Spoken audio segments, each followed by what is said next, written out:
concerne, hein, parce que ça j'avais déjà observé.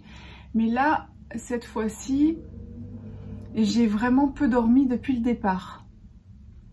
Lors de mes autres jeûnes, dans les années passées, enfin il y a un peu plus longtemps quand même, je dormais beaucoup les 2 premières nuits et après, je dormais presque plus. Là, bon, la première nuit, elle a été très rock'n'roll parce que c'était la grosse crise d'acidose. Et là, donc la nuit d'avant, elle avait été bonne, mais pas très longue. Oula, j'ai le sac qui est tombé. Là, cette nuit, elle a été aussi très courte parce que je me suis endormie très tard, genre à 1 h du matin. Et je me suis réveillée très tôt et mon sommeil n'était pas très profond. Voilà, je suis restée un petit peu dans un espèce de mode veille. Bon, mais je me sens pas du tout fatiguée. Et là, en revanche, je pense que vraiment, je suis en cétose. Je vous en reparle cet après-midi brièvement parce que c'est pas la peine d'extrapoler non plus. Parce que, comme moi je vous dis toujours, hein, je vais ramasser mes affaires parce que j'ai là.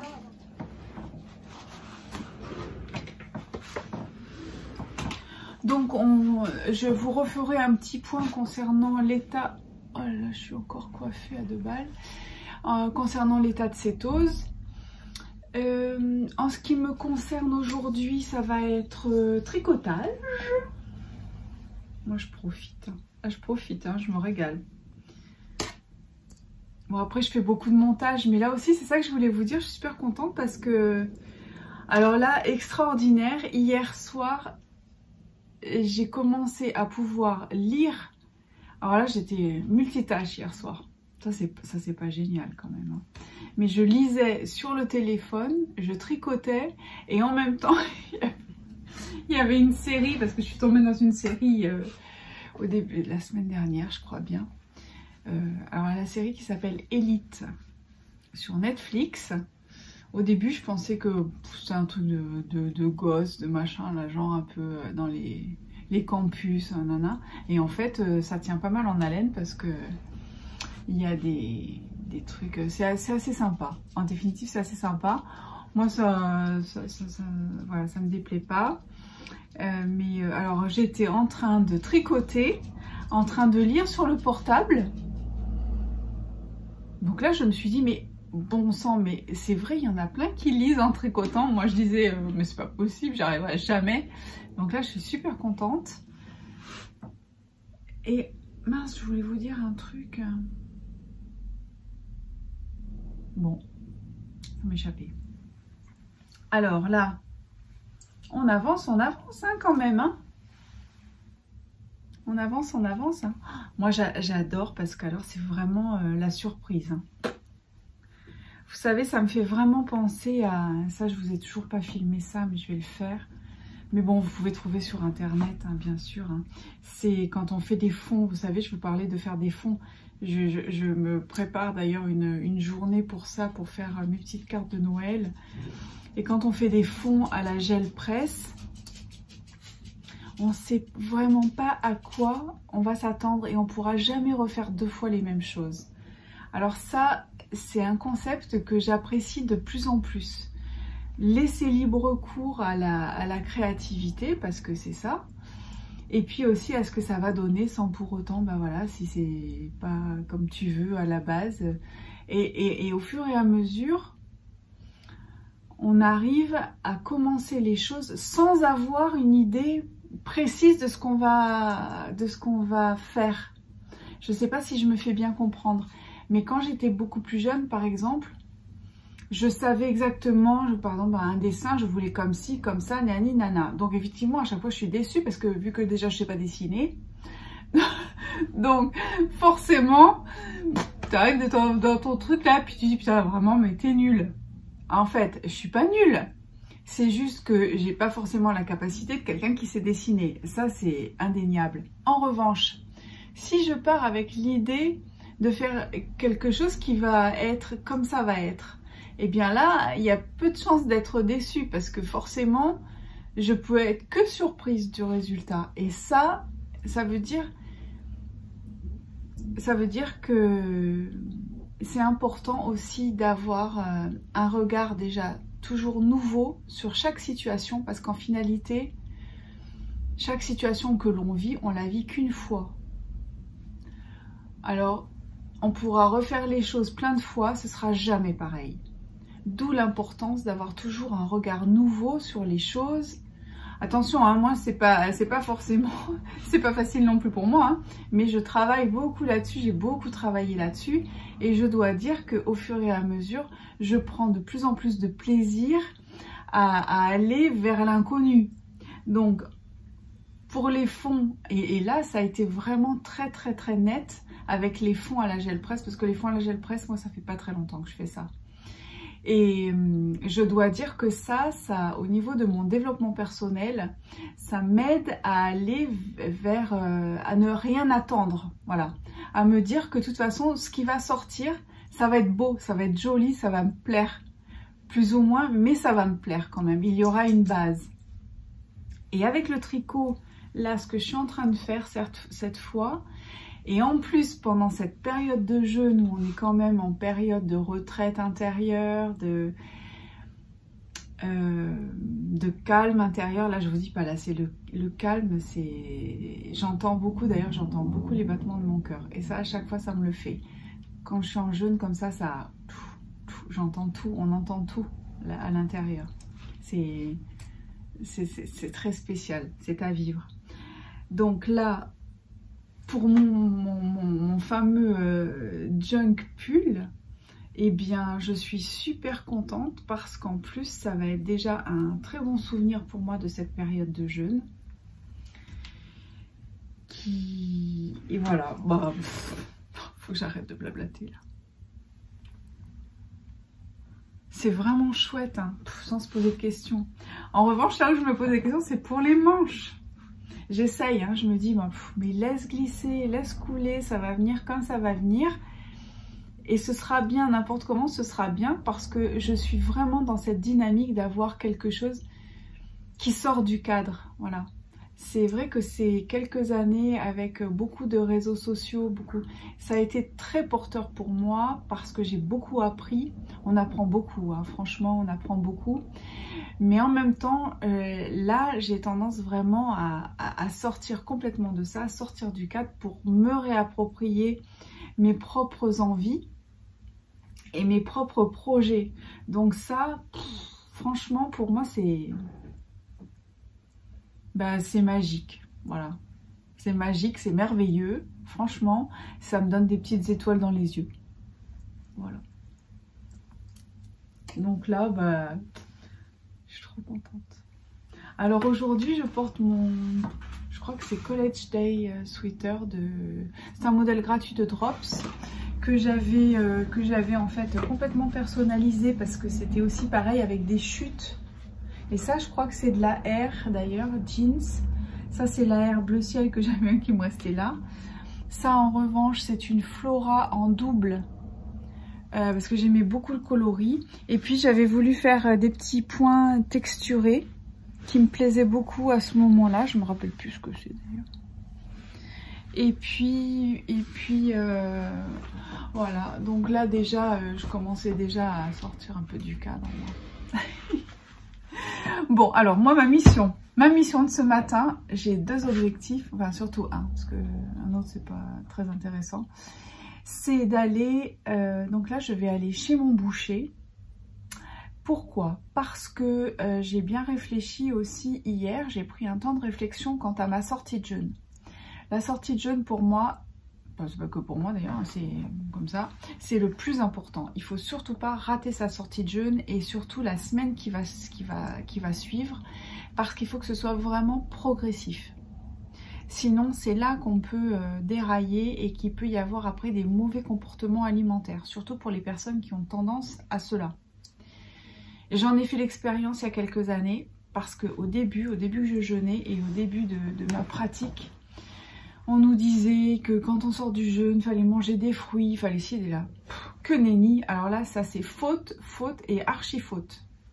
À mon sens, il ne faut surtout pas avoir du sucre quand on sort du jeûne. Il faut être plus dans le vert, donc jus vert. Moi, c'est pour ça que aussi je sors du jeûne le soir. pour avoir quelque chose de progressif. Ça veut dire le soir, je vais ingurgiter quelque chose et ça va me laisser encore le temps jusqu'au lendemain matin pour observer à nouveau une grande plage de tranquillité digestive et remettre quelque chose au matin. Plutôt que de commencer un matin et un midi et un soir. Vous voyez, donc là, on va faire le soir, le lendemain au matin, ou pas d'ailleurs, hein, ça peut être que vers 10h, 11h, moi c'est plutôt comme ça que je fais. Et puis enchaîner petit à petit. Alors, les jus verts, ça c'est formidable. Les jus verts ou du vert, si on n'a pas d'extracteur, si on n'a pas les moyens de se faire des jus et tout, eh bien on peut faire une petite salade. Moi ça en général c'est mon truc là. Sortie de jeûne, c'est petite salade de concombre, céleri coupé, avec un petit peu, voilà, et le céleri aussi, le céleri branche. Donc je prends beaucoup le pas branche, mais aussi je prends les feuilles vertes. Parce qu'il y a beaucoup de chlorophylle, donc c'est du jus, c'est vert. Si on a des petites jeunes pousses d'épinards, on peut l'ajouter aussi. Mais vous voyez, c'est d'avoir du vert. Et si vous faites un jus à l'extracteur, faites un jus pareil avec du concombre, avec du céleri, un petit peu, pas trop, parce que attention, un petit peu de persil, pas trop non plus, parce que c'est beaucoup pour le système nerveux, donc un petit peu. Point trop n'en faut, c'est toujours la base, hein. La règle c'est ça, c'est tout est poison, rien n'est poison, seule la dose compte. Alors ça c'est pas de moi, c'est de Paracels. Mais en revanche, quand vous avez cette petite phrase dans la tête, je vous assure que ça va vous changer la vie.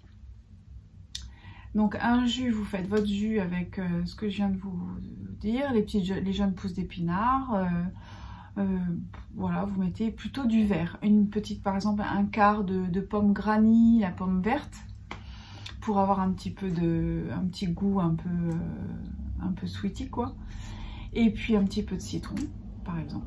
Ça peut être une idée de jus avec du chou kale aussi si vous avez, bon voilà, ça c'est parfait, c'est vraiment super ça.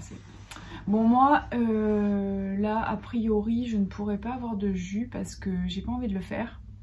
Là je fais la flemmasse, pourtant vous avez vu j'ai le Green Star qui est à côté, mais je me sens pas, j'ai pas envie. Et l'endroit où il faisait des jus, The Healer à Nice, visiblement ne le fait plus, puisque je l'ai appelé hier, il m'a dit qu'il faisait plus et qu'il allait fermer boutique d'ailleurs dans pas longtemps.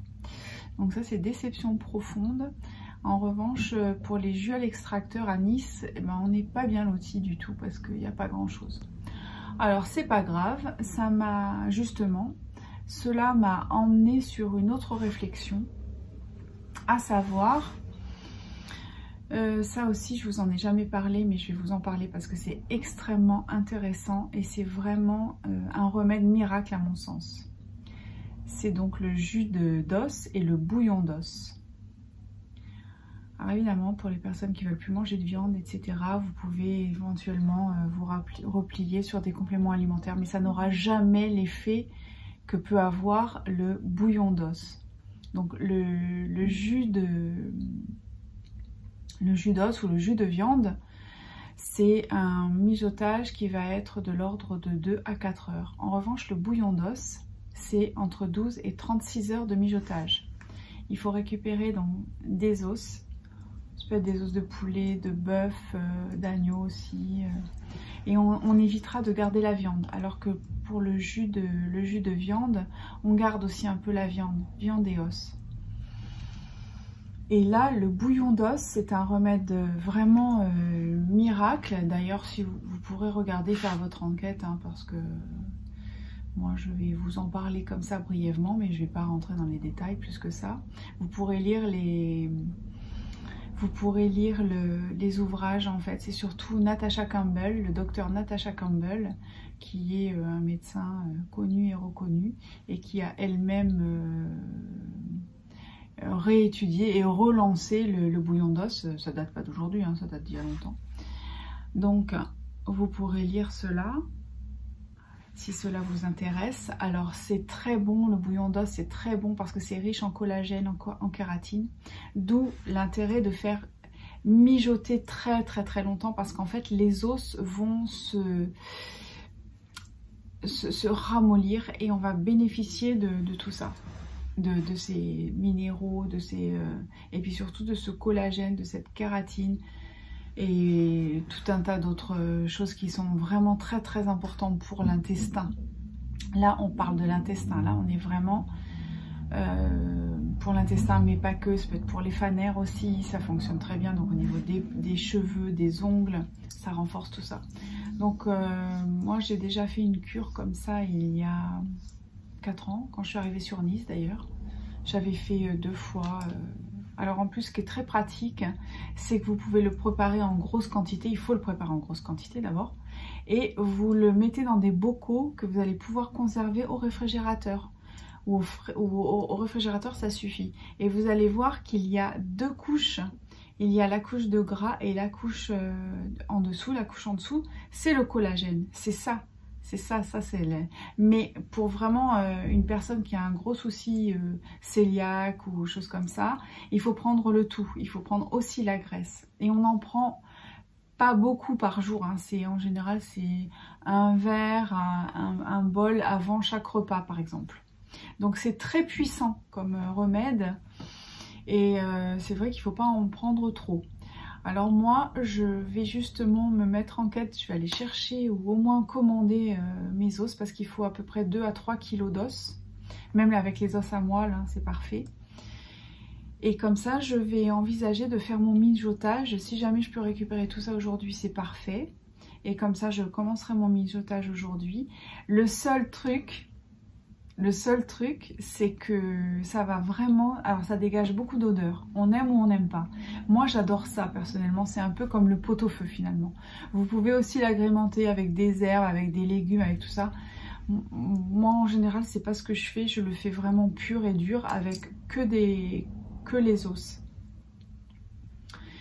Et donc ça parfume vraiment beaucoup les maisons, hein. Donc sachez-le, si vous le faites, vous allez voir ça. Il y a des personnes qui supportent pas trop. Moi j'adore ça. Donc j'ai mon petit challenge là que je vais relever, c'est de pouvoir accepter le mijotage pendant que je finis le jeûne. Bon, donc mais au moins j'aime bien tester, j'aime bien... Je verrai si ça passe bien, bah tant mieux. Si ça passe pas, j'anticiperai pour la prochaine fois de faire mon bouillon d'os avant, de le garder dans mon fraiseur ou dans le réfrigérateur parce qu'on peut largement garder 1 semaine. Et au congélateur, bah, vous le gardez un peu plus. Moi, j'ai pas de congélateur, j'ai juste un fraiseur. Donc éventuellement, je peux le mettre dans le fraiseur. Mais dans ce cas-là, effectivement, c'est ce que je ferai lors du prochain jeûne. Et d'ailleurs, étant donné l'engouement aussi que ça procure, je pense que...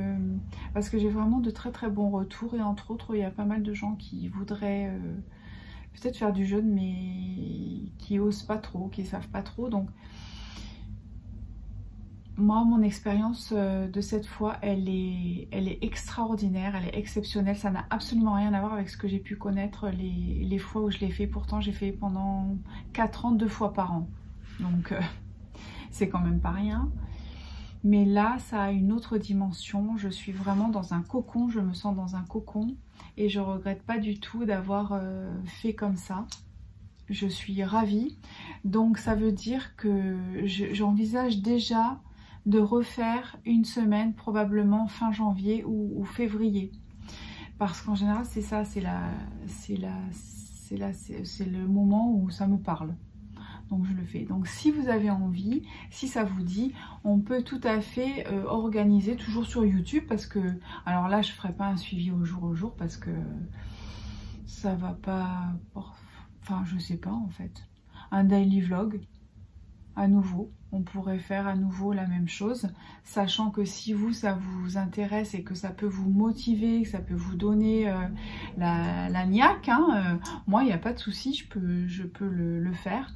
En revanche, c'est presque sûr, je vais attendre encore, mais que je prévoirai cette période-là pour le début de l'année 2023. Donc si vous avez envie, eh bien motivez-vous, vous avez largement le temps de vous préparer psychologiquement et mentalement parce que vous savez que c'est la clé. La clé c'est ça, hein. Il faut vraiment se programmer cette période de vie pour vous, voilà. Il n'y a rien d'autre autour qui existe. C'est que vous. Et puis préparez-vous des tricots. Ça c'est moi je suis ravie, hein, franchement. Et encore, j'en fais pas autant que je pourrais faire parce que je fais beaucoup de montage quand même. Hein. Mais je suis ravie parce que c'est ça que je voulais vous dire. C'est que je commence à pouvoir tricoter pendant que je fais le montage. Pendant que je fais le montage, quand je dis je fais le montage, ça veut dire que donc je dois beaucoup réécouter avant de vous mettre les choses en ligne. Et comme vous avez constaté que je fais quand même des épisodes qui sont assez longs, et bien quand je dois me réécouter pendant une plombe, autant vous dire que moi je suis pas fan de moi-même. Vous voyez ce que je veux dire? Donc je préférerais aller faire du tricot que de me réécouter en train d'écouter ce que je raconte. Mais c'est quand même important avant de vous mettre ça en ligne de vérifier que tout est bien au mieux.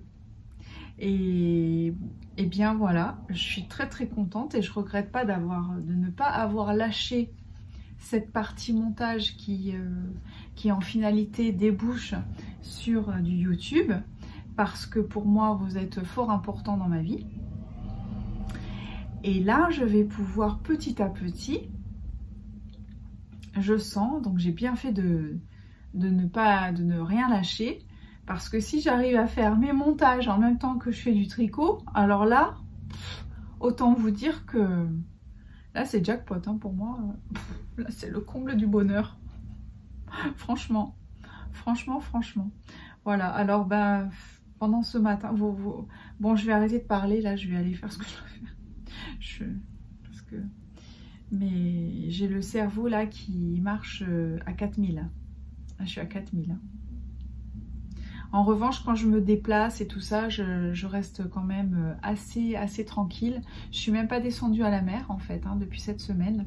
Je me sentais pas, je me sentais quand même un peu fébrile, vous voyez, un peu fébrile sur les jambes, ou avec, je suis pas confiante dans le sens où je me dis si jamais j'ai un espèce de petit malaise ou quoi, vu que je suis toute seule.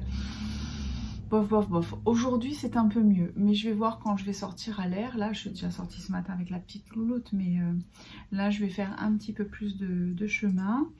Et puis, comme ça, je vais aller essayer de récupérer mes os.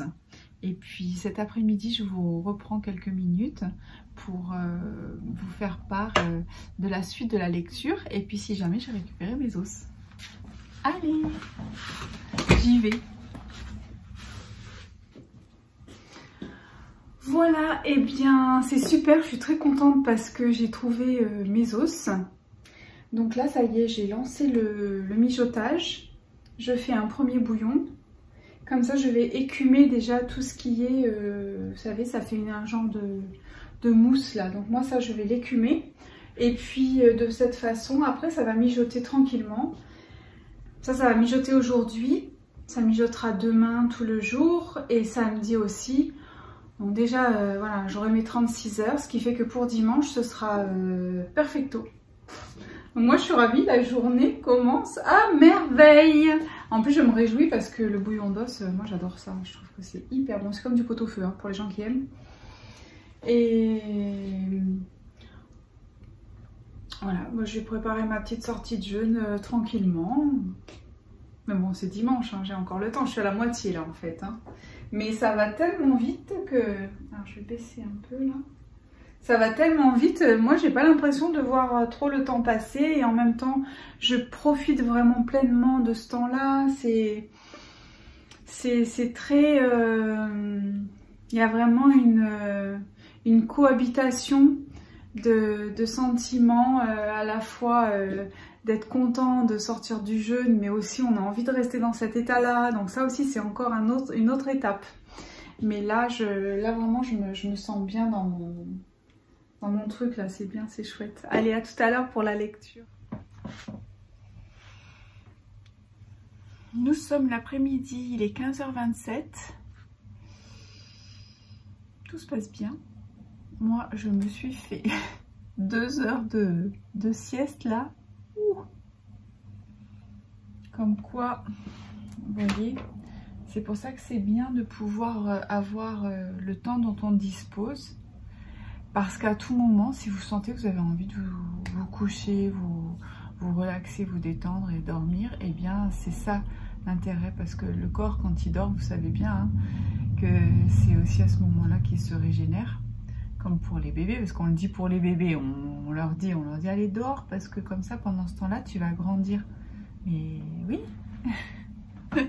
nous sommes des grands bébés, alors on grandit plus bien sûr, mais en attendant, on a quand même beaucoup de choses qui se font quand on dort. Alors, avant de commencer, j'aimerais déjà vous dire un grand merci, parce que je suis très contente. Il y a beaucoup de soutien de votre part par rapport au petit troll là d'hier, donc ça je suis super contente. Mais ça c'est clair, même pas on en parle comme ça, au moins on ne leur donne aucune attention. Ça y est, Nathalie pose tout par terre, on va trier. Et puis alors, vous avez eu un... Je ne sais pas si vous avez vu, mais j'ai épinglé le message de Sabine qui a fait un très gentil commentaire. Elle a été très touchée par vos commentaires. Elle est super contente. Alors n'hésitez pas à tester Célène si vous en avez l'occasion. Si vous avez des achats à faire aussi pour Noël, ben, autant faire travailler des personnes aussi qui sont dans l'élan, qui démarrent. Ça leur donne un coup de pouce, donc c'est quand même sympa. Et puis aussi, je voulais vous dire, parce que je crois que c'était le premier jour, j'ai parlé du brossage à sec avec la brosse, une brosse un peu adéquate. Hein. Donc comme il y a une gentille personne, alors je ne me rappelle plus qui en revanche, vous regarderez, c'est dans le jour 1 ou 2 dans les commentaires. Elle m'a vraiment posé la question aussi, et de ce fait, je lui ai mis le lien pour la brosse. Alors moi, c'est vrai que celle que j'ai pas vraiment la marque. En revanche, a priori, on la trouve encore chez Naturalia, parce que sur la brosse, alors déjà, elle est ronde, bien sûr, et puis il y a un manche qui s'enlève. Ça, c'est super, parce que franchement, pour faire le dos, c'est topissime. Donc souvent, ces brosses, elles sont avec aussi à base un peu de soie, parce qu'il ne faut pas non plus se récurer trop la peau, il faut qu'elle soit parfaite, hein. Comme il faut. D'ailleurs, il y en a même des un peu plus douces pour le visage. Moi, je vous avoue que moi, j'y vais franco. Même celle-là, je la prends pour le visage. Mais je sais que je connais quelqu'un qui a une autre petite brosse un tout petit peu plus souple pour la peau du visage. Donc, Naturalia, vous verrez, il y a marqué Flower dessus. Vous pouvez, si vous tapez brossage à sec, brosse manche luxe, je crois qu'elle sort, vous verrez, ça sort avec, il y a donc la grosse brosse comme ça, et c'est comment dire, inscrit flower dans le bois. Mais j'ai vu qu'il y en avait une autre sur le site Greenwiz. Eux, ils sont vraiment spécialisés aussi dans tous les produits qui sont comme ça, sains pour la santé, etc., etc. Ça peut être tout, hein, je crois même qu'il y a de l'alimentation bio aussi. Enfin bon, donc Greenwiz. Mais si vous avez vraiment envie que je vous remette un lien précis, dans ce cas-là, vous me le marquez en commentaire et hop, je l'ajouterai dans la description. Vous savez aussi que dans la description, j'essaie de marquer certaines choses. Et aussi, il y a quelque chose qui est très important parce que je ne vous ai pas dit depuis le début, c'est que je fais les chapitres.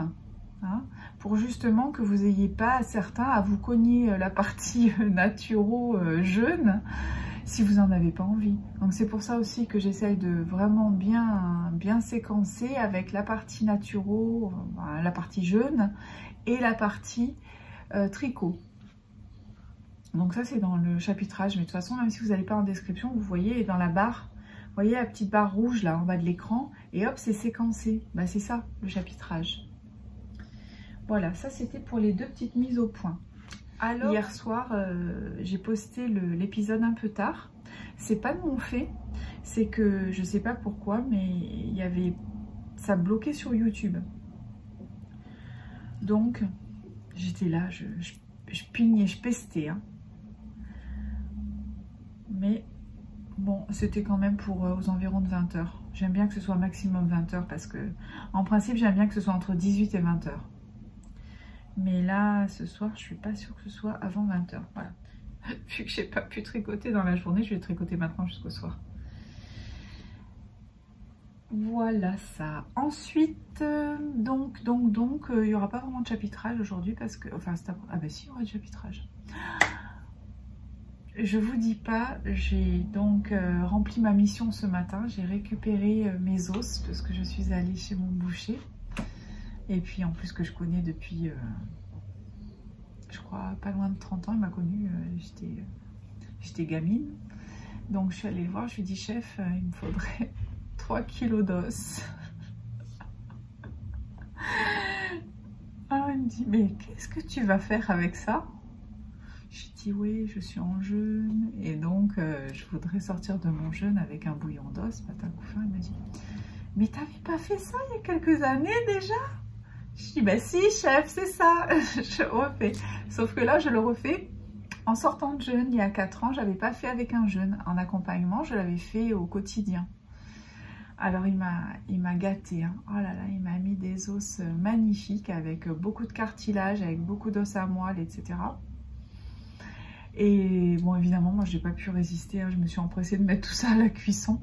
Alors, il se dégage un parfum. Si vous étiez avec moi, bon, pour celles qui aiment, hein, évidemment, pour ceux qui n'aiment pas, mais alors, c'est délicieux. Ça me donne une atmosphère toute chaude dans ma maison. Et bon, bizarrement, ça ne m'éveille pas les papilles gustatives. Alors ça, je suis plutôt contente parce que c'est ce à quoi c'est ce qui me faisait peur. Donc là, et même pendant que je me suis endormie, oh, j'avais cette petite odeur là, cette douce odeur qui venait là dans mon esprit. Je sentais, je dis oh là là, et je pensais à dimanche. Je me disais waouh, ça va être un grand moment d'émotion. Donc, vous voyez, hein, j'ai quand même, je me suis activée en bouquin parce qu'hier je vous ai pas parlé bouquin. J'ai fait une autre sélection de 2 ouvrages qui sont extrêmement intéressants. Il y a celui-ci, l'alimentation ou la 3e médecine. Ah, il faudra que je fasse un retour d'image parce que sinon vous n'allez pas le... Donc du docteur Seignalé hein, qui a été... D'ailleurs, la préface est de Henri Joyeux, qui lui-même était un fameux naturopathe. Donc là, quand vous tombez là-dedans, je peux vous dire que c'est un vrai bonheur. Moi, ça a été, je crois, avec Gerson & Kelly, un des premiers ouvrages dans lequel je suis tombée. Et franchement, c'est super. Ça fait longtemps que je ne l'ai pas lu. Il faudrait que je me replonge dessus. Mais si vous voulez l'acheter, franchement, vous verrez, c'est vraiment un livre référence.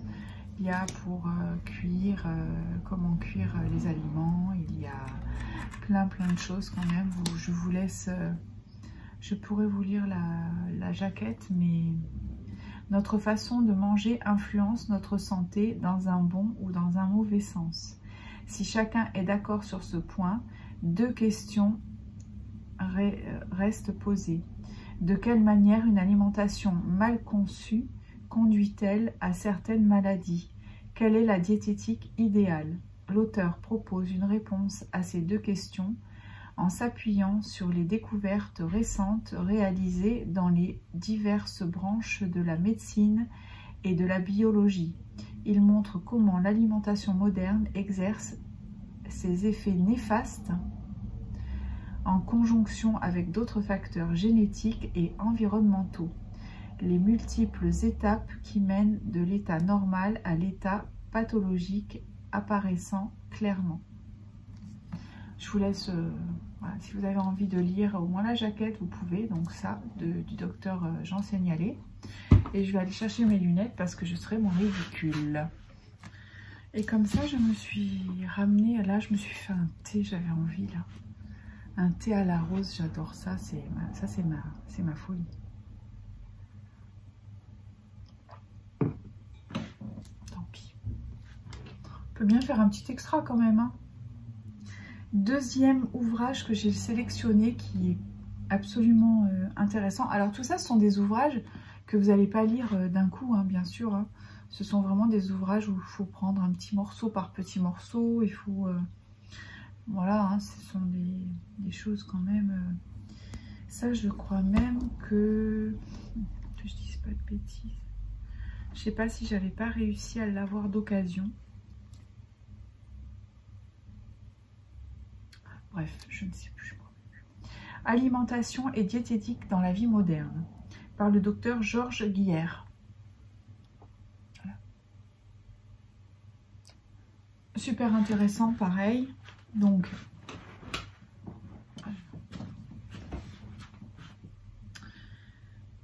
alimentation et diététique.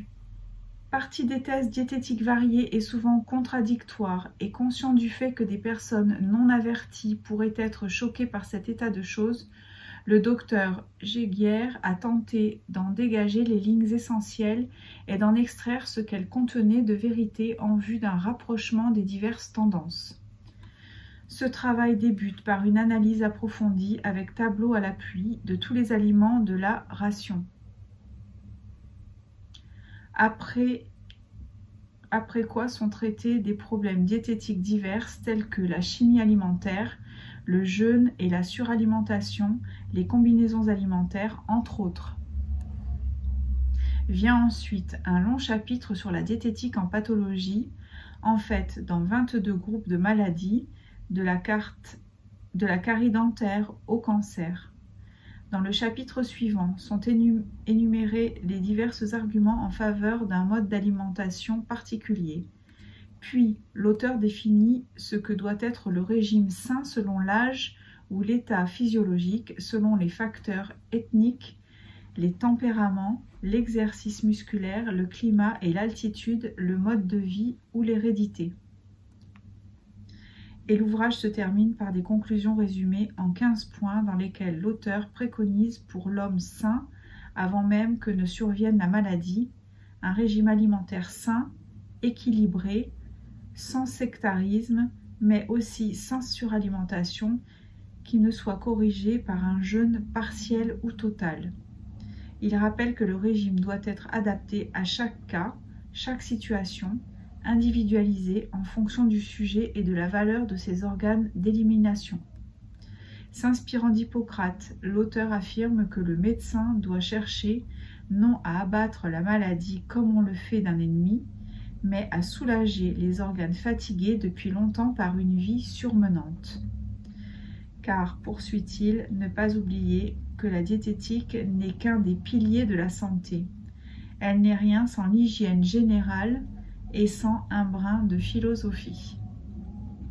Je pense que ça déjà, ça a dû vous mettre quand même l'eau à la bouche. En tout cas, moi, je vais bien tenter de me relire ça en même temps que je tricote. Ça pourrait être un test.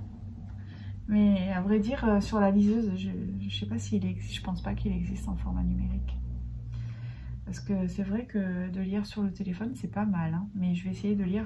Bon, ça va être le challenge de ce soir. Tiens, hop là. Oui, c'est comme ça que je fonctionne. Hein. Action-réaction. Donc, voilà, ça c'est à avoir dans sa biblio, tout simplement. Je vais faire la lecture de notre article. Je continue notre article. Alors ça, je vous montre mes petits essais que j'ai fait. C'est des petits essais que j'ai fait avec de l'aquarelle et des tampons. C'était pas maintenant, j'ai fait ça il y a quelques jours. Je prépare là, mais j'attends parce que j'ai commandé quelques petites choses pour faire mes cartes de Noël. J'attends des petits, je me suis fait plaisir, je me suis offert des petits tampons très très sympas, je vous montrerai, pour faire mes cartons de Noël. Et là, bah ça j'avais un petit morceau en fait de papier aquarelle, et donc j'ai fait tout bêtement, je voulais essayer les tampons. Donc c'est des petites tasses de thé. Et j'ai mis des petites... j'avais fait comme un espèce de mini... avec les couleurs, un mini nuancier de mes petites aquarelles en fond. Et puis comme je trouvais ça joli, j'ai tamponné par-dessus, tout simplement. Voilà, donc là, la semaine, je sais pas quand, mais il va falloir quand même que je me bouge.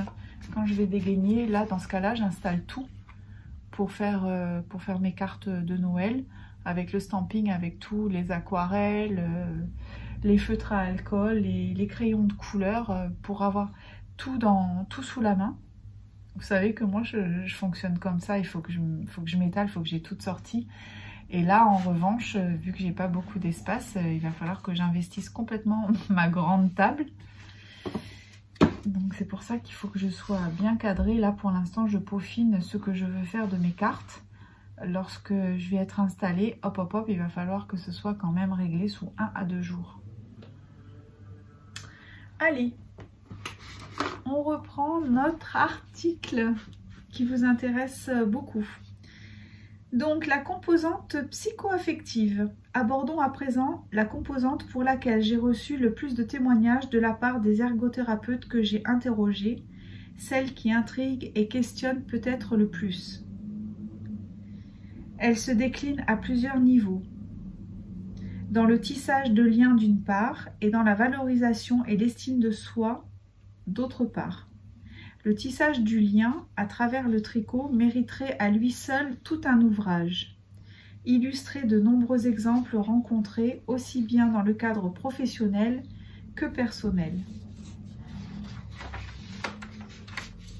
Derrière le tricot se cache souvent un lien à l'enfance, à sa propre biographie, mais aussi à celle de sa famille. C'est le souvenir d'une mère ou d'une grand-mère qui tricotait avec nous ou pour nous. Le lien transgénérationnel tissé par le tricot est donc très fréquent. Sur le terrain, j'ai souvent constaté une même émotion à l'évocation de ce souvenir, y compris chez les hommes, plus nombreux qu'on ne le pense, à avoir appris auprès de leur grand-mère. L'activité démarre alors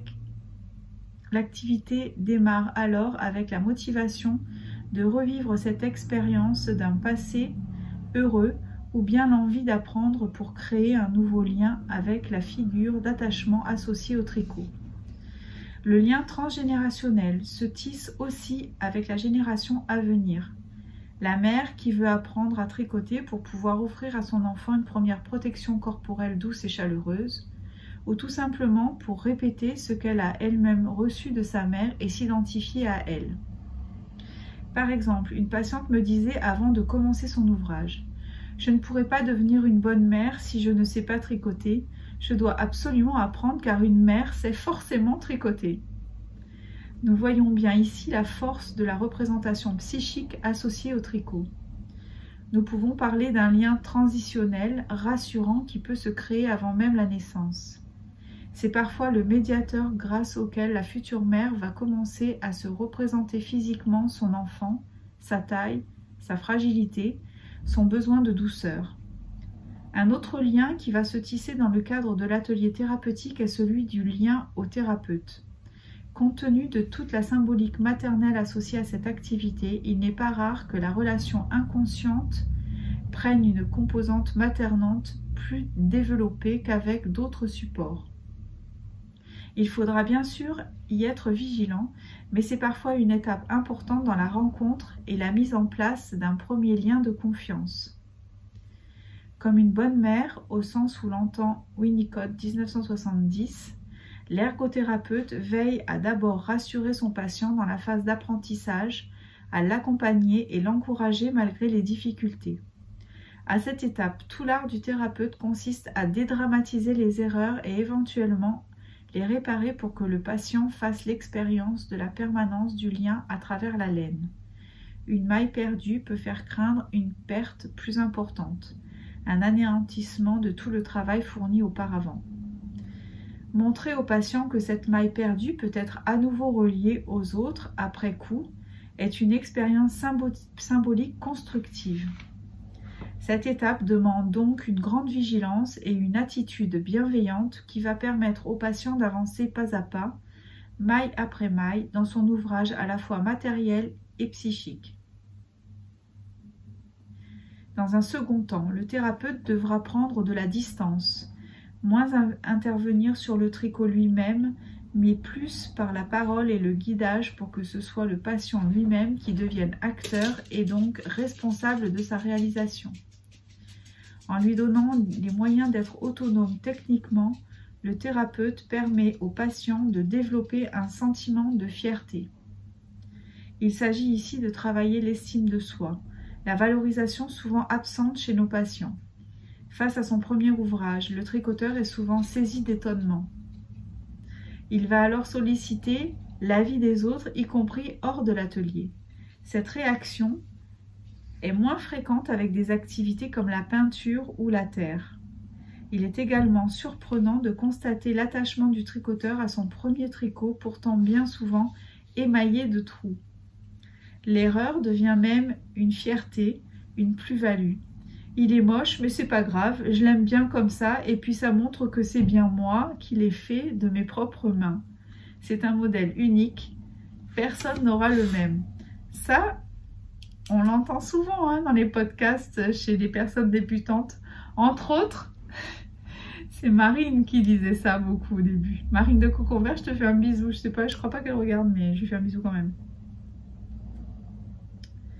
Le premier tricot est rarement offert, il reste le souvenir concret d'une expérience agréable, d'un lien qui s'est tissé ou retissé. Plus tard, avec plus d'expertise, le tricoteur aura au contraire une grande satisfaction à offrir ses réalisations aux personnes de son entourage. Représentant un travail de longue haleine, un tricot offert est la marque d'un attachement important à celui pour qui il est réalisé. Il ne s'offre pas aussi facilement qu'un mandala ou un bracelet de perles. Il devient un véritable message affectif adressé à l'autre. Le développement de l'estime de soi au travers de cette activité repose également sur le fait qu'elle implique un véritable engagement dans le temps, une persévérance pour aller jusqu'au bout en dépit des difficultés. Le résultat de cet engagement, reconnaissable aux yeux des autres, a un impact thérapeutique très fort. Illustrons à présent ce processus à l'œuvre dans le tricot à travers l'histoire de Madame L. Illustration clinique, Madame L ou l'histoire d'une maturation de fille en aiguille.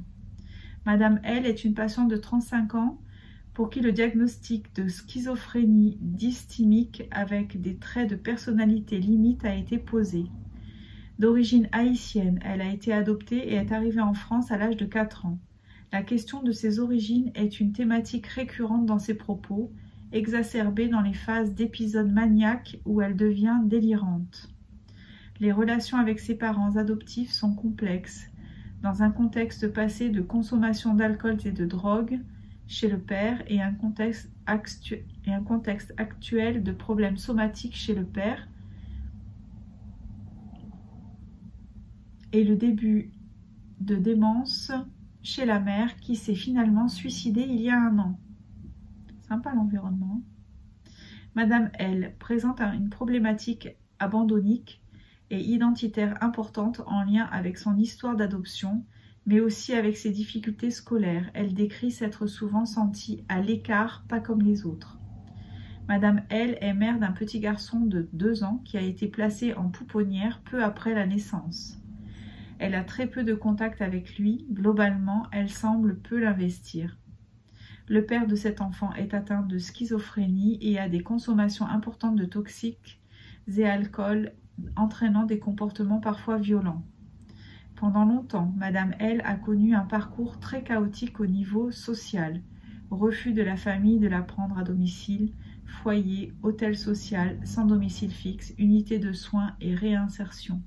Il y a 5 ans, elle a été capable d'occuper un emploi dans un fast-food, d'avoir un appartement et de gérer seule son budget. Mais juste avant cette hospitalisation-ci, elle vivait à nouveau dans une grande précarité, sans domicile fixe et sans emploi, consommant toxiques et alcool. Elle a été interpellée par la police alors qu'elle avait volé dans un supermarché. Face à ces propos incohérents, elle a alors été hospitalisée dans notre service. Dans les premiers temps de l'hospitalisation, Madame L présentait un tableau où les symptômes maniaques et délirants étaient très importants. La thématique autour de ses origines, de ses papiers d'identité et de sa couleur de peau était très développée, mais elle tenait également des propos délirants sur son fils. Ayant accouché par césarienne, sous anesthésie générale, elle mettait en doute le fait qu'il s'agisse bien de son fils, d'autant qu'il a les cheveux lisses. C'est quand même bien un peu louche, ça, non? On me raconte des histoires, je le sais bien. Il faut préciser ici que Madame L avait été hospitalisée dans ce même service pendant les mois derniers de sa grossesse et qu'elle présentait alors un déni qui pouvait fluctuer selon les jours. Je ne sais pas ce qu'il me donne à manger dans cet hôpital, mais je me sens ballonnée. Regardez le bide que j'ai, c'est affolant de faire grossir les gens à ce point. Ils ne se rendent pas compte. Par le passé, Madame L avait bénéficié d'une prise en charge en ergothérapie qui s'était bien déroulée, lui ayant apporté un certain apaisement dans des phases d'excitation. La patiente en avait gardé un très bon souvenir et a été rapidement demandeuse de pouvoir à nouveau y participer. Zouzoune. Hier, j'avais pas vu, mais elle vous trace.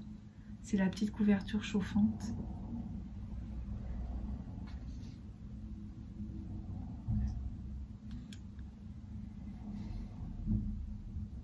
Là, nous avons donc commencé par des séances de 30 minutes, comme je l'ai décrit dans la première partie sur les composantes cognitives du tricot.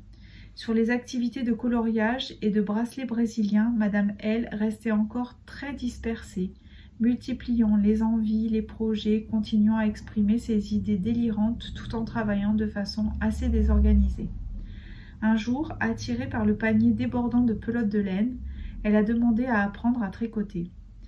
Compte tenu de son état clinique à ce stade, j'étais très réticente. De plus, Madame L a depuis toujours une tendance à se dévaloriser, à reproduire un schéma d'échec en pensant que, de toute façon, je l'ai bien compris que le bon Dieu ne m'aime pas. Vous voyez bien, il m'a faite avec 2 mains gauches, je suis débile et handicapée, je n'arrive jamais à rien. D'ailleurs, il m'arrive que des malheurs dans la vie. Ça ne changera pas. J'ai donc d'abord tout tenté pour l'éloigner du tricot, car je ne pensais pas qu'elle puisse se concentrer suffisamment pour aboutir à une expérience réussie et valorisante, jusqu'à ce qu'elle me raconte son histoire avec le tricot, son tissage à elle. Les yeux brillants et le sourire jusqu'aux yeux et aux oreilles, elle m'a raconté que sa mère adoptive avait essayé de lui apprendre quand elle était petite. Je me souviens très bien, elle avait de belles aiguilles vertes en plastique très colorées. J'aimais bien, mais j'étais trop nulle et je n'en faisais qu'à ma tête. La pauvre, elle a eu du travail avec moi. Cette mère adoptive était décédée 1 an plus tôt. Madame L avait le cœur de renouer avec ce souvenir et de réapprendre parce qu'elle serait fière de moi. Madame L a fourni un effort cognitif considérable dans les premières séances d'apprentissage. Après seulement une demi-heure, elle repartait épuisée mais visiblement sereine. Progressivement, ses idées délirantes sur ses origines et sur son fils ont laissé place à des souvenirs de son enfance bien ancrés dans la réalité, assortis de moments de tristesse qui contrastaient alors beaucoup avec le comportement exalté qu'elle présentait encore dans le service. Les séances d'ergothérapie constituaient véritablement un temps et un lieu bien à part, un véritable espace potentiel. Je propose toujours aux patients non initiés de commencer pour apprendre sur un brouillon, pour s'autoriser plus facilement des erreurs avant d'envisager un projet précis et de choisir un type de laine. Mais Madame L s'est immédiatement attachée à son brouillon avec tous ses défauts et l'a poursuivi jusqu'à en faire une trousse à maquillage. Elle souhaitait vraiment se faire plaisir en s'offrant ce premier ouvrage. Toute l'équipe et même les autres patients n'ont pu que la féliciter de son travail, pourtant difficilement reconnaissable, il faut l'admettre, tant la fierté était lisible sur son visage et dans ses propos. Pour une fois, elle avait enfin une représentation positive d'elle-même et j'espérais qu'elle puisse s'appuyer sur cette expérience pour reprendre confiance en elle dans d'autres domaines. Par la suite, elle a voulu réaliser une écharpe, toujours pour elle, alors qu'avec les coloriages et les bracelets brésiliens, elle était plutôt généreuse et les destinait toujours à être offerts. Ses projets de tricot étaient exclusivement pour elle. Travaux égoïstes? Tricot égoïste? Ah, ça nous parle ça, en tout cas moi ça me parle. Au fil des séances, son ouvrage a quand même oscillé entre une écharpe pour moi, une écharpe pour moi, pour que j'ai bien chaud l'hiver prochain si jamais je ne suis pas encore dans la rue. Et ça pourrait aussi être une couverture pour mon fils. Je lui donnerai pour qu'il sache que même si je ne m'occupe pas de lui, sa maman l'aime, il saura que je pense à lui. Le tissage d'un lien entre elle et sa mère adoptive lui a laissé entrevoir la possibilité du tricotage d'un autre lien, avec son fils cette fois. Mais ce lien est resté fragile et fluctuant, l'objectif annoncé revenant plus souvent à une écharpe pour elle. Concernant l'apprentissage de la technique, Madame L a eu comme particularité le besoin d'avancer le plus possible par elle-même.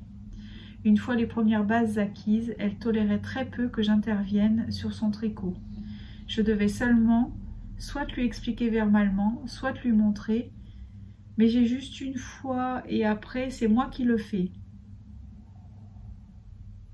Ce tricot semblait presque être le prolongement d'elle-même. Tout le travail de reprise de confiance en elle impliquait un respect de son envie de progresser de façon autonome. Laisser quelqu'un agir à sa place sur son tricot lui renvoyait aussitôt son image. D'incompétente, débile et bonne à rien, c'est comme me disait ma mère, elle avait bien raison. Comme je l'écrivais précédemment, le tricot peut parfois entraîner l'ergothérapeute dans une relation transférentielle de maternage avec son patient. Avec Madame L, j'ai eu le sentiment, pour le moins déroutant, de voir grandir l'enfant qui était en elle, à qui j'avais transmis ce que je pouvais avant de la laisser voler de ses propres ailes.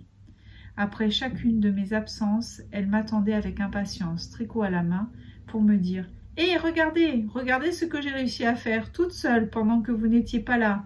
Je suis drôlement fière de moi. » Tout en s'autonomisant dans la technique, elle continuait à rechercher ce regard approbateur et encourageant.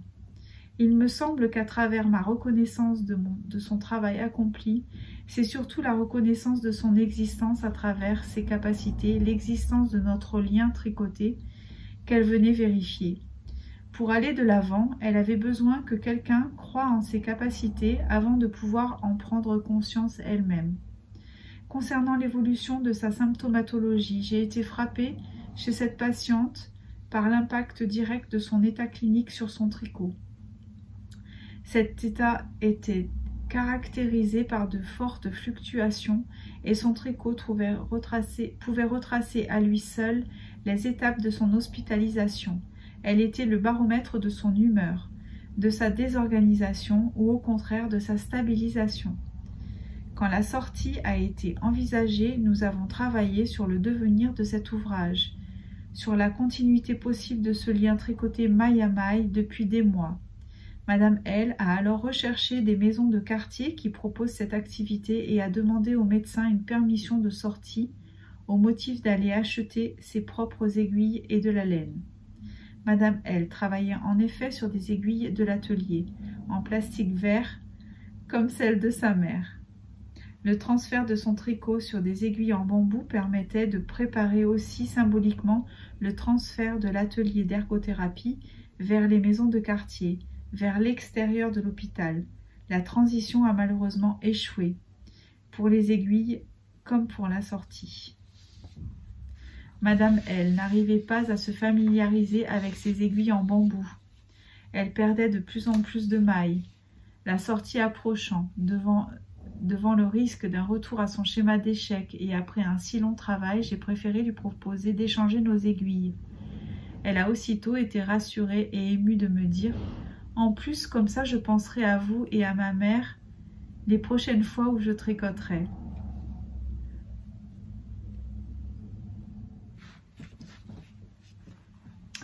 Après l'échec de sa demande d'admission en maison hospitalière, il ne restait à Madame L que la perspective d'intégrer un hôtel social à la sortie.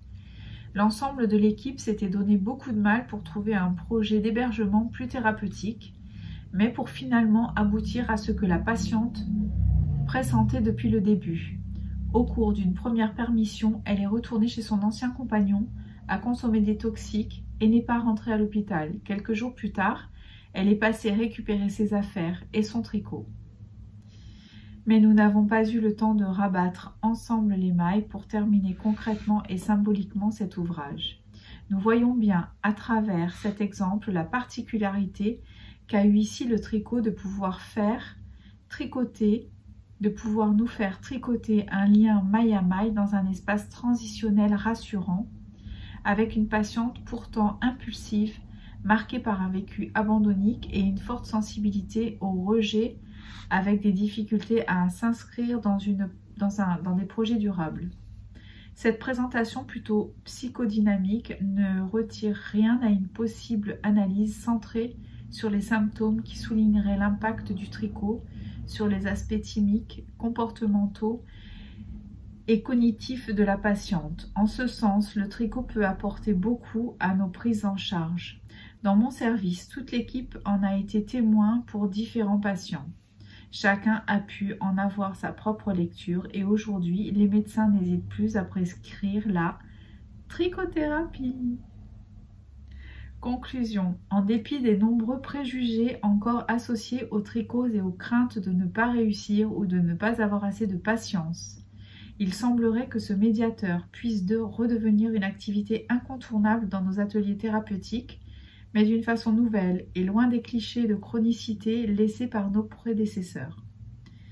Comme nous l'avons vu, ces applications peuvent être multiples et donc adaptables à la diversité des pathologies rencontrées en psychiatrie, que ce soit en intra ou en extra-hospitalier.